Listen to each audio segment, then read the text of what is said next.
Welcome to Getting to Know Your Congressional Candidate, John Driscoll. He's running for office for Congress in Montana's Eastern District, Congressional District number 2, which covers a lot of Montana, generally everything east of the Continental Divide.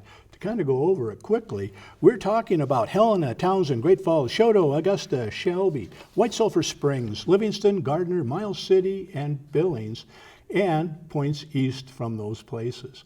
Just last legislative session, they restructured that district. So some people might be surprised that they're in the Eastern District, and when you go to vote this November, you'll see John Driscoll's name there. Kind of a little background for him.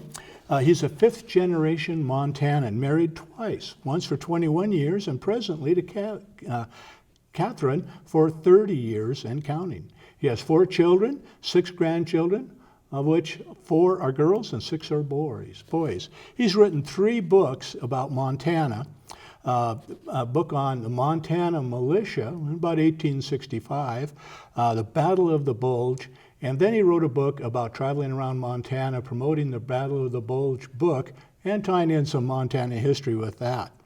He also did some research for the power company as to the first use of electricity in Montana, way back when that was telegraph. And he enjoys researching it and rather enjoys history. He has a very active military life, culminating working for the Joint Chiefs of Staff, and was in the Pentagon at 9/11. Honorably discharged 5 times, which we'll talk about more, was a smoke jumper firefighter twice, and he's still very active in promoting and advocating for firefighters and volunteer firefighters in Montana. Politically, he was elected to the Montana legislature for 3 terms out of Ravalli County when he was living in Hamilton, and was the majority leader and Speaker of the House. He then went over to the Montana Public Service Commission for 12 years, serving there. He has attended MIT and Harvard at their request and under scholarship. And it all started with ROTC and some military training. He's lived in Hamilton, Butte, Miles City. Helena enjoys being a Montanan. So John, welcome to the show. It's great to get to know you better here. Thanks. So we got a lot to go over. You have a fascinating life. But you know, your personal pursuit of education, military, and political life, advocating for Montanans and people in the nation, is all intertwined. One stops, another one starts, and another one starts over again. But let's start at the beginning. You started by going to college at Gonzaga, right? Tell us how then you got into ROTC and how that just took off from there. Well, I went to Gonzaga. I'd seen the name on a sweatshirt, thought it was strange, and didn't want to go where all my high school classmates were going. I got a scholarship from the American Legion, and that started me off. That helped me. And Gonzaga was my first big city, and it was a great preparation for later on graduate school and all. I got my commission at an ROTC at Gonzaga when I got my diploma, and got a 2-year deferment to go to graduate school. The way I always pursued higher education was if it was really a good place to go and I could get in, I would try it. Yeah. So I chose Columbia because it was cosmopolitan. You know, New York City was quite a different experience. And then I had to go in the infantry school. Mm-hmm. Well, now, what was your major in Gonzaga, and then when you got your master's in what? Well, I majored in political science and philosophy, so I guess those two together, and and then the ROTC was kind of something that you just decided to do during Vietnam. Yeah. And I had an opportunity for a full ride scholarship there, but I turned it down because I just wanted to put my 2 years in and go home. You know, just get my obligation done. We, you know, in our family, Mom and Dad always said, you know, God first, then your country, then yourself. So I had to get the country in, but I didn't want to overdo it. Yeah, right, yeah. So that's how it started. Okay, so you're doing your college years, you go into the ROTC, and eventually ROTC says, okay, we need you. What did you start doing once you got out of ROTC to serve your obligated? Well, I was second lieutenant then, and then at Columbia, I was there for a couple of years during the riots and stuff. But I first had to go to the infantry school, become an infantry officer, and then a combat intelligence officer. And then for 2 years, my active duty stint was I kept track of 13 different insurgent organizations in Africa. And I worked for the 82nd Airborne, the 3rd Special Forces, with a group called the Continental Army Command Tactical Intelligence Center. And they kept me there instead of shipping me out for Vietnam like everybody around me was going. They kept me there. So I was very fortunate, and I learned a lot from it, but I was done. When I finished the military, I thought I'll never put a uniform on again as long as I live. I had it enough. It was a good experience, but it was enough. And I didn't get into the military again until about a year and a half later, when the high school people that I'd gone to high school with in Hamilton came and asked me to be their officer in the local guard unit. And I was a prior service first lieutenant, and I said, "Can I get out any time?" And they said, "Sure, you got signed for the equipment, and if it's there, when you want to get out, you're good to go." And I said, "Okay, I can live with that." And I stayed there for 30 more years. Wow. And it was a great experience, because I think the Guard is a real modern kind of organization where people that are, especially young people that want to work in teams and want to be inclusive, you want to think critically, learn new skills, they can really improve themselves and learn about their community by meeting the other people in the Guard. There's some outstanding people in the Guard, and I had that experience. And then there's a lot of opportunity to go in and out of the regular military. I had probably had another 5 years of regular military experience between schools and going to Europe with the 3rd Armored Cav, and so it was a really good experience, and it fit in well with what I was doing. I needed the money, and it fit in well with being in the legislature, and then later on being in the Public Service Commission. So it kind of wove together. Well, I know in our previous conversations, they asked you to go up to Kalispell, and there was I'll say a terrorist group that was there. What was your involvement with that, and why did they invite you up to work with them? Well, that was when I was a major. I had already been through an Armored Cav a troop, and then a tank company. I commanded a tank company, so when I was a major, I was in charge of operational security for the whole Montana Guard. And so one day I was a traditional soldier, never a full-time one. Somebody threw some keys on my desk and said, "Grab a staff car and go up to Kalispell and talk to the FBI." So I did. And that's where I was shown a declaration of war against the Zionist occupational government by about 30 people who had pretty much, they pretty much were on a suicide mission, really, it looked like to me. And turn your guns against, exhorting people to turn your guns against your officers, all that kind of stuff. And they'd already held up an armored car in Ukiah, California, and left a pistol on the floor of the armored car that was purchased in a Missoula pawn shop. And they held up a couple banks, and they killed a talk show host down in Denver. Took names off of cemetery tombstones of people their own age that had died young. And generally it created quite a bit of mayhem. They were called the Silent Brotherhood, or the Brunderschwagen, and they're pretty serious dudes. And they had spun out of the Church of Jesus Christ, the Aryan Nations in Hayden Lake. A lot of them had been former security people there, and they were definitely against our government, and they were very anti-Semitic. And when I went up to Kalispell, I went there because 2 of them had been arrested. One had killed another of their own members in an internal security operation with a hammer. So his nickname was Hammer. And they'd used money from, I think, the armored car holdup to buy a safe house at Big Mountain. And then they were living down at Summers. And so I applied my own experience as a military person, trying to understand what this was about. And so the Guard for several years after that, for 13 years, had me coordinating with local law enforcement and in both Idaho and Montana, and the Border Patrol, Air Force intelligence, trying to understand and stay on top of it, and then brief our soldiers about what to be careful of and what not to do, because things are different and these people are out there. They were really quite interested in getting small arms training, and they were quite interested in getting control of arms rooms. So my job was to make sure they didn't do that, and we were able to stop that. It's interesting that just before I got into that picture, there had been a book published called The Turner Diaries. And it's no longer sold on Amazon, but it was very popular here in Montana among the right-wing extremists, where they were organizing against what they called the system. And they called us here in Montana the zone of illusion, and they were interested in creating a nuclear civil war. And that book has been associated with many killings of people, even up till recently. But one of the most famous one is Tim McVeigh. He was up here selling that book, and then he went down to Oklahoma City and killed all those people. So it's a pretty serious thing. And now what I see, what happened after that is I was sent to the War College, to the resident program, and we were told to do a strategic research paper, and I did mine on this. I wrote the paper, Chaotic Threat, Right-Wing Terrorism in the United States. And you can get it off the internet, just look for the word chaotic. It's published by the Defense Department and Homeland Security. And what I find interesting now is Vladimir Putin, who's a very capable individual, and his people that are using modern day computer communication to precisely engage people's minds.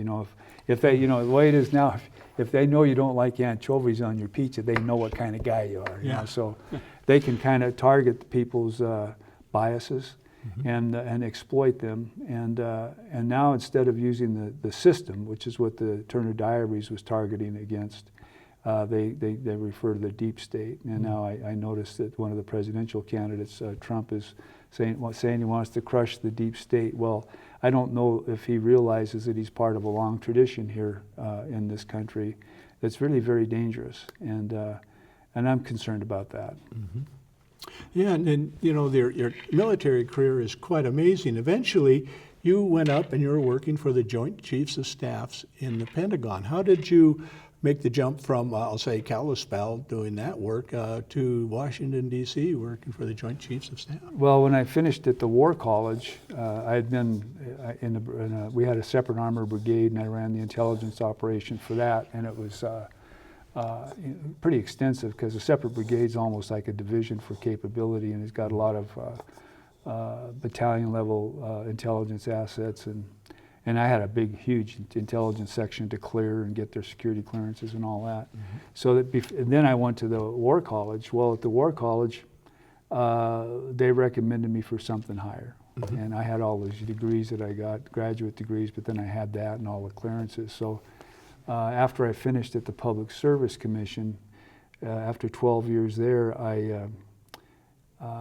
my wife and I just decided to move to Butte, and we lived in a little shanty up there, and we were having fun. I was learning about my own heritage in Butte, which was wonderful, and fixing up an old mine, the Stewart Mine. And I got this email from a full-time colonel, a full-time lieutenant colonel, a full-time warrant officer, and they all said the same thing. Your name's written all over this attachment. And it was out of the Pentagon asking for a guy or a person that had certain background. And that would pretty much describe me. So I said, okay, I'm interested, and responded to the attachment as requested.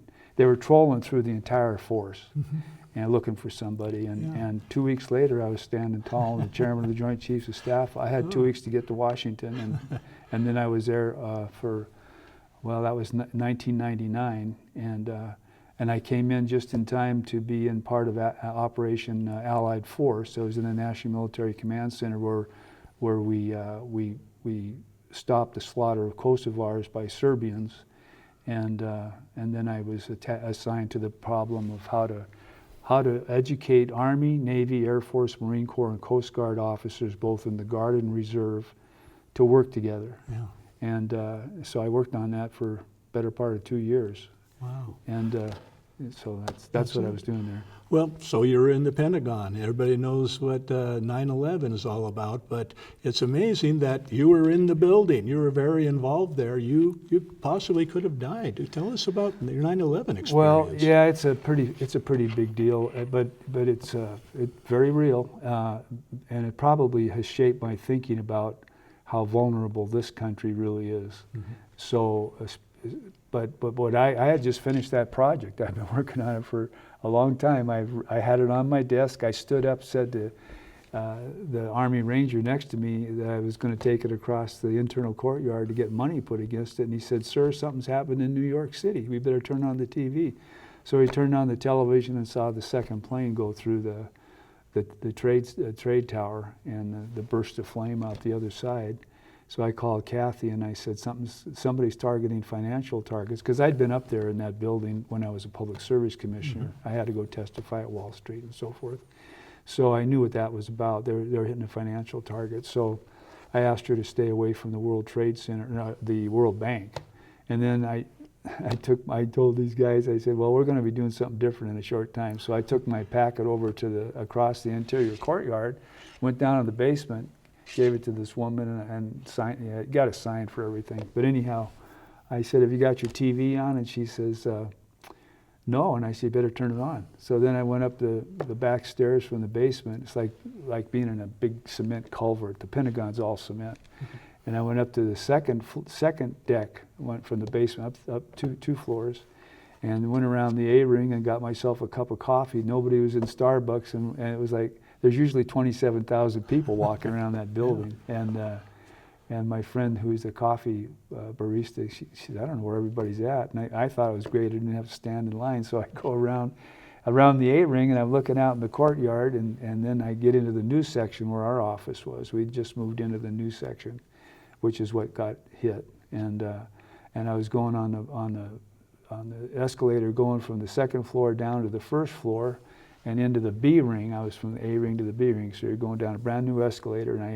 And I remember thinking, looking at my coffee cup, we're going to get hit because we can be seen from the air so easily. I remember thinking that clearly. So I stepped off the escalator, went a couple steps, so I was in the middle of the B ring, and that plane hit us. That was, when I was going down that escalator, I was going down the interior end of Corridor 4, and that plane was coming down the exterior end, and we were coming right toward each other. Now, I always think about that. And then because what should have happened, if I wasn't so lucky, is all that fuel would have come down the corridor. But what happened is a couple of men got blown through these windows, doors in front of me, and everything was flying around, and it sounded like every door in the building was slammed, popped my ears, threw me off balance. And then my boss yelled from down the hallway, "What was that?"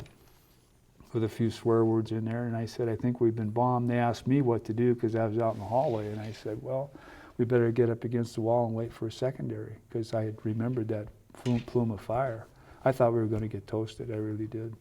So we backed up against the wall, and there were several of us, and then we could hear it explode just behind the wall. And then we left. The people started leaving for the interior courtyard that I'd just come in from. And I went and called Kathy. I said, "We've been hit." And she said, "I could feel it." She was 3.5 miles away on the 11th floor of an apartment building in Washington. And I said, "I'm going to try to get home." And so it took a while to get out of there. And we were about the last people out because our escapes were blocked. But it was pretty unforgettable. There was a lady out there was thousands and thousands of people in uniform out in South Parking where we finally got out to. And they ordered us to go home and reestablish communication. We were totally without communication. We were down. And so I started going home, and I remember seeing an FBI agent, a woman with a long ponytail, and she's waving us down into the river bottom. She said, "Get down in the trees. There's another plane inbound in 5 minutes." That was the one that went down in Shanksville, Pennsylvania. And I checked the post 9/11 report, and about the time she was telling us that is when they said, "Let's roll," and they put that plane into the ground. So I really think the people that did that over Shanksville were real heroes. They saved a lot of lives. Yeah. Well, you've had an amazing career. But now let's talk about a little lighter topic, your political career. Now, you were in the legislature for 3 terms and your public service commission. How did you get involved with politics when you're doing all this military and education stuff? Yeah, when I came home from the military in 1972, it wasn't such a popular thing. Now, when you come home from the military, you're an automatic hero, you know, and that's not quite the way it should be, because everybody, in my mind, you know, should be doing some kind of public service. It doesn't have to be military, but something, kind of give back to the country. But when I came back, it was hard to get a job, even though I had some fancy degrees. All my classmates from Columbia had really good jobs, but I missed that part. And so I was on unemployment, and I had a wife and 2 kids. And so what I ended up doing, it was a guy pulled out who was going to be in the legislature. He got nominated, and his wife didn't want to come to Helena, so the local Democrats put me in to replace him on the ballot. And then I got elected, you know, but it was a job, basically. You know, and so that's how I got started. It was nothing that I had planned at all. But now you're a Democrat, and you're in Ravalli County, Hamilton. That's not known for Democrats winning offices there, is it? Well, I attribute that to my father. My father was an honest cop, and everybody liked him. He had the same name as me. He investigated accidents. My friends, you know, they'd come with stories about him chasing them down the highway and stuff like that. But he made sure that we were. It's kind of like being the preacher's kid, you know. We had to be straight. And he told us that. And we were, because it made his job a lot easier. But my father was really well thought of, and I think a lot of people thought they were voting for him, but the first time. And then, so I will attribute it to that. Well, so you were in the legislature for 3 terms, in which you became the, I have it here, Majority Leader and Speaker of the House. I mean, that's rising to the top. And then you got elected to the Montana Public Service Commissioner for 12 years. So it sounds like you've really gotten a political education into how laws are made and how important utility regulation and electricity is. Tell us a little bit about your time. Well, the big thing at the Public Service Commission that I didn't expect was I learned how to work with a really good staff. And what I did is it's like building a military unit. You know, I did whatever I could to encourage them and to reward. I mean, you had limited things you could do, but we had a really good staff of accountants, economists, attorneys, engineers, and we were just getting battered with all these requests for rate increases. You know, the deregulation of the phone company. I think we had 16,000 trucking companies. We had some railroad, you know, some water companies, and then of course the big electric and gas utilities, and you know, and the staff is really valuable. And as they get better, they get offered a lot of opportunities to work for a utility, and they stayed with us. And there were some other commissioners that we worked well together. So for me, it was a great opportunity to work with other people at my level, but then leave it to the professionals to develop the professionals. And then work with them, and they'd present us with options and so forth, and we got a lot of good work done. We were in the Supreme Court a lot with the utilities, which we disagreed with them, and we won a lot, whether it was Butte Water or MDU or Pacific Corp or Montana Power or the telephone company, and the different issues, but we won regularly. Well, I think it's important to note that you're very well versed in utility regulation, and electricity is going to become a big issue here in the future. And we've had to break this interview into 2 segments as to your background, and the next segment will be issues, and electricity will be big there. But you've also attended MIT and Harvard. What were the circumstances that brought you to go there? They asked you to come and gave scholarships, right? Well, it's probably a little bit of an overstate, but it was that way actually, because I hadn't thought of it that way before. But when I ran for the U.S. Senate the very first time when I was Speaker, I came out 3rd. You know,